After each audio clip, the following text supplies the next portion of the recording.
This video is brought to you by Sportland. Quality, integrity, and tradition. Got a service call today that this section of their dining room, along with this guy right here, are not cooling properly. So first off, let's go into this unit. I come over here, I already opened the door up, and right off the bat, comp number one, high pressure. We're getting a high pressure alarm. So we need to dive into that. Things that can cause high pressure on this unit is a dirty condenser.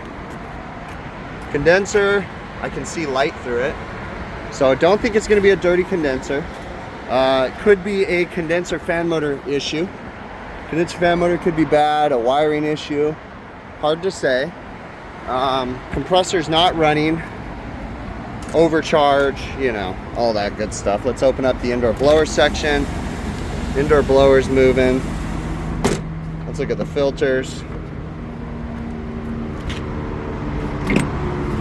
Filter's moving. Could be good. That you know, who knows. So we'll dive into that. And then on this other AC though, let's come over here. And this one's a little odd because we open it up and we're getting alarm 166. It's a lot of alarms. 7493 I think are the actives right now, so we need to go in there and figure out what those codes are. But we've got a call and we're not running, so something's up with this. We need to look into that. All right, Linux Prodigy app, you can get it on any of the app stores. Look up an alarm. So first off, 166 and 168 were the ones that were on the display when I got here. Those are heating errors, combustion air switch and stuff like that. So I don't think that's really gonna apply to us. These ones I think are the ones we need to look up. 74 and 93. So let's look up 74. 74, done. Zone temperature sensor. So zone temperature sensor, and let's look up 93. 93.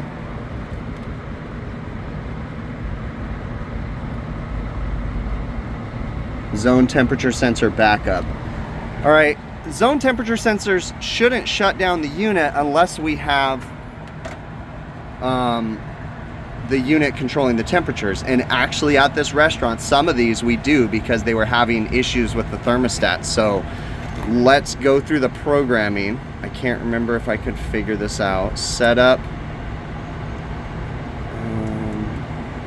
It might be install. No. Network integration. RTU standalone. That's using the zone sensor, I think. I think that's what that is. So let's change that. No, maybe not. Back. I need to look into this. That might be using the zone sensor. I'll have to dig into this and figure it out. So if we go into settings and then control type network, if we change it to wired thermostat, save. Now, there we go. I think it was using the zone sensor, if I remember right. So now we're using the thermostat. We need to change the zone sensor, but there we go on that one. So we're gonna leave this alone, see if it starts cooling, and then I'm gonna run over to the other one and see if we can figure out the high pressure issue. But yeah, this guy just wasn't cooling at all. I may or may not put it back into the unit standalone control where it runs itself, it uses all the sensors, but for now, we're using the thermostat. Let's see if we have our, I can't remember, this was done, like, I'm not kidding with you, like 6 or 7 years ago. I just remember it in the back of my mind.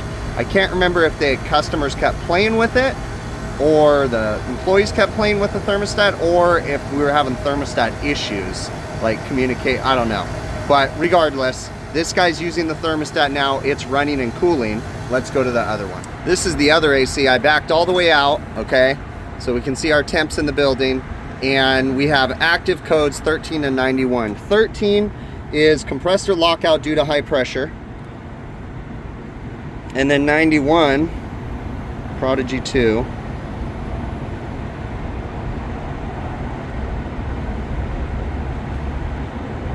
Enthalpy sensor failure. So it's not going to do free cooling, which that's something we need to fix, but I'm not worried about that right now. We just need to get this guy cooling. So this isn't a typical one where you can access the condenser fan motor from a panel. You have to pull the top off, but if you look right here, that is your condenser fan motor wires. So we can test voltage at that. We can undo that connector and test voltage. So what I'm gonna do is disconnect that, put it into cooling mode, and we can test voltage to the motor. We might as well test the capacitor, which should be right there too, to see if that's good. So I'm gonna go ahead and power down the unit first, and we'll discharge the capacitor and then test the capacitor first, and then we'll check voltage at the connector. All right, got my meter set on microfarads, and we're gonna go ahead and test this capacitor. 9.1. So this is a 10 microfarad plus or minus 5%. So we're technically below the threshold. So I'm gonna get a new capacitor, put it in, and then we're gonna turn it on and test the motor and see if that solves our problem or if we need a new motor on this. And obviously we gotta check voltage at the motor too, because what could cause the motor not to work would be the condenser fan motor relay, which is one of these. I don't remember which one. I think it might be the top is the condenser fan motor relay, but we'll have to check and see. Went ahead and put in a new capacitor. I did pull this plug and measure resistance across the motor. It does have resistance. So let's go ahead and turn it on and see what happens here. I might have to give it a call for cooling, depending on, it must be using its control here. Oh, there goes the condenser fan motor. I guess, you know what though? In all reality, I probably should have tested that before, because I just assumed it was a condenser fan motor because I never saw the compressor running. So this one I think is running off of control from here too, because we don't even have a thermostat input, but I could see the condenser fan motor running. So let me get in here and check current on it. All right, we are running. I ended up putting it into test mode. Running at right at about 1.8 amps. And if we come over here, outdoor fan, condenser, 2.4. So we're allowed to run 2.4. So the motor's doing good. Interesting. I should have checked it. I want to make sure that motor's not locking up or something. You know what I'm going to do? I'm going to put that capacitor back in and see if it stalls out the motor. You know, sometimes these things can run on capacitors that aren't up to spec, so I want to make sure that it's not going to be something else. I mean, I guess I could watch it for a bit and just make sure everything's good, but so far it's looking good. I put the old cap back on and it's running about the same current, right about 1.8. So I'm going to go ahead and put the new cap on. In hindsight, I kind of screwed it. Well, I mean, I don't know that I screwed up, but perfect step I should have done was put it into cooling and test it first. But I guess it would have done the same thing. It probably would have started up. But we're not done. So I'm gonna put the right cap on there. We're going to then gauge up on the unit, check, because it could be overcharged too. Who knows, you know? So, all right, I'm gonna put the right cap back in, put it in there, and then we'll gauge up on the unit and do a full profile and check everything out there too. A couple things, little tech tip. High pressure, that's this one. High pressure 2, that's the liquid line pressure. Don't always check your high pressure and try to set subcooling or assume your subcooling's high, because there could be a pressure drop across the condenser. Okay, different condensers have different pressure drops. Fixed orifice, I can see on carrier units up to 35 PSI pressure drop across the condenser on a fixed orifice. Okay, so don't just try to set subcooling based off of discharge pressure, and that's a lot of the times why manufacturers don't publish subcooling numbers. Lennox happens to actually publish pressures and approach temperature versus subcooling. Okay, so keep that in mind when you're doing this stuff. Digital probes don't do your job for you, okay? There's lots of things you can do wrong. If you don't know how to interpret the data, it's gonna give you skewed information. All right, I've profiled the system and we're all set up, okay? So we're using an app called Measure Quick. It just consolidates data for me. You can use their troubleshooting stuff, but I don't really use it too much. But sometimes it gives you valuable information. Just remember, this doesn't replace you, okay? You still need to make sure you're getting stuff in the right place and, you know, numbers are good. All right, right off the bat, I've had this unit running for about 20 minutes in cooling test, okay? So we should be pretty stabilized out. We do not have an abnormally high subcooling, okay? Again, Linux publishes their own data, but I'm just using this. Superheat looks like it's being regulated properly by the TXV. Approach temperature is about 7.2 degrees. Let's see what they want for approach. It says, I can find it, tells you somewhere in here usually. Factory charged, weigh in the charge, outdoor ambient, suction pressure, charging curve, liquid temperature, measured liquid temperature. Oh, see, they're having you actually check on the chart. So I'll graph the chart and we'll find out where we're at. All right, we are off the chart, but I think it's just because our conditions. First off, our return dry volt's 68 degrees right now, okay? So we're really cold inside the building. We have no load. We have no latent load. Let's see what our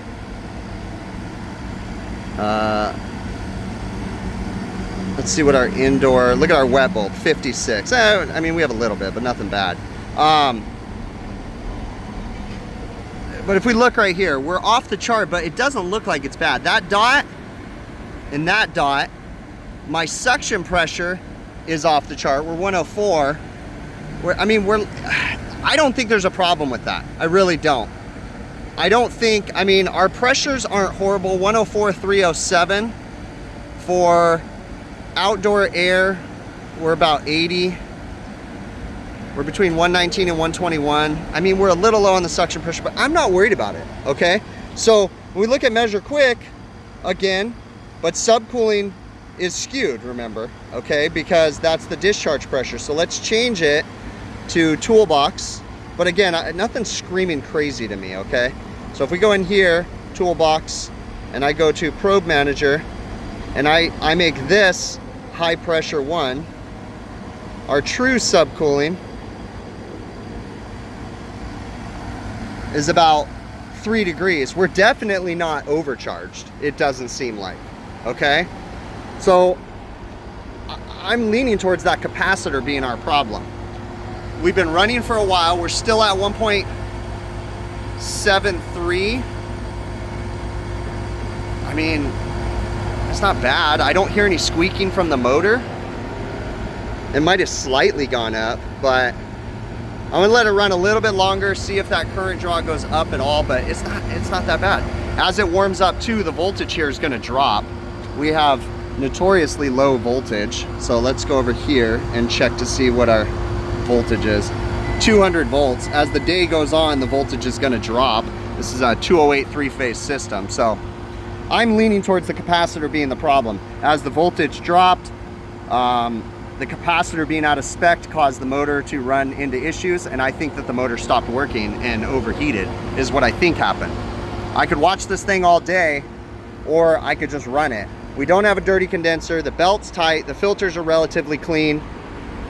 I think we've done everything we can. This thing's doing everything it can, I think. I just took all my probes off, but I reviewed my footage. The current on that actually dropped. It was originally like 1.78 and it dropped down to 1.7 as it ran longer. So I'm pretty confident there's nothing wrong with that motor. So we just need to change this enthalpy sensor and then we'll be done with this unit. And then we need to get discharge air sensors for the other unit. I ended up having an enthalpy sensor in my van and all the connectors were bad. So I just ran new wires through a grommet, connected them in there, so we're good on that now. Last but not least, it's so important to keep these bird screens or metal mesh filters clean because you could see we're pulling outside air, just a minimal amount, and that's for building balance purposes.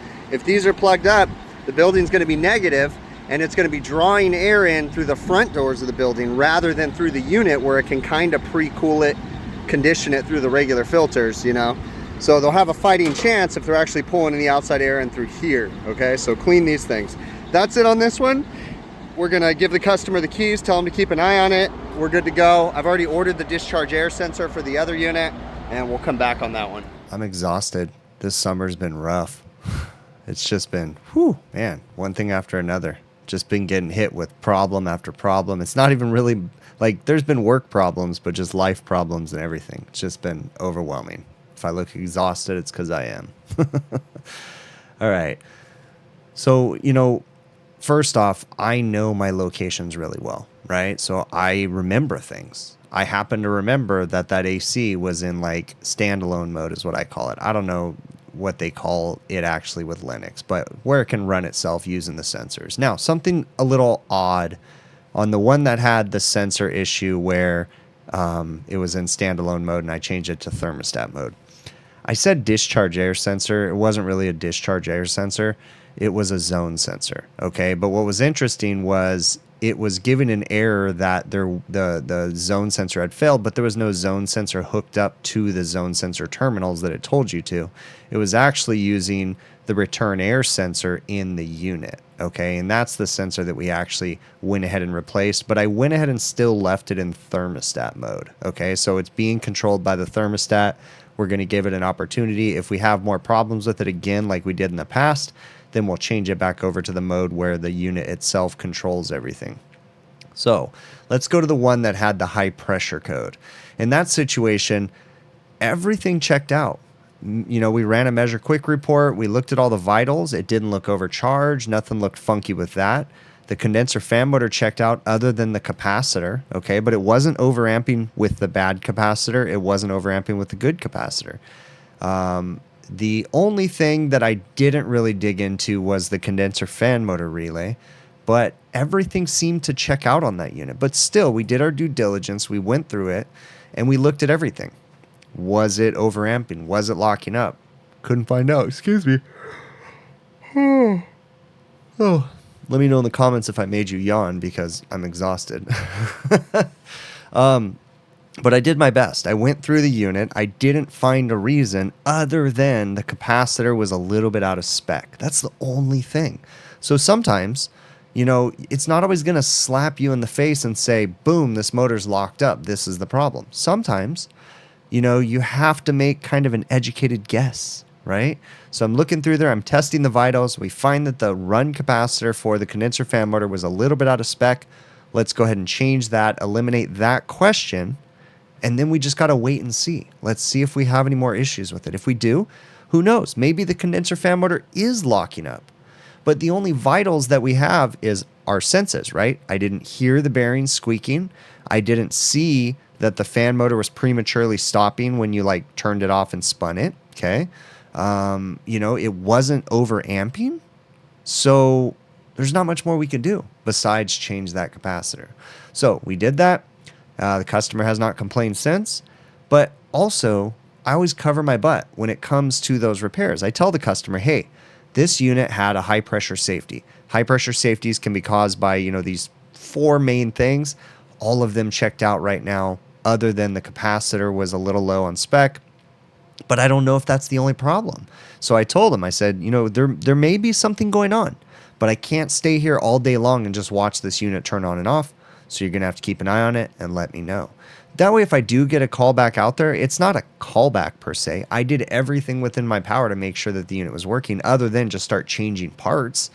But if I change the condenser fan motor and it's the relay that's going bad, well, that would suck, right? Because then that would be a callback potentially. So we don't want to just start throwing parts out of it unless we have a reason to do so. At least that's my take on things, okay?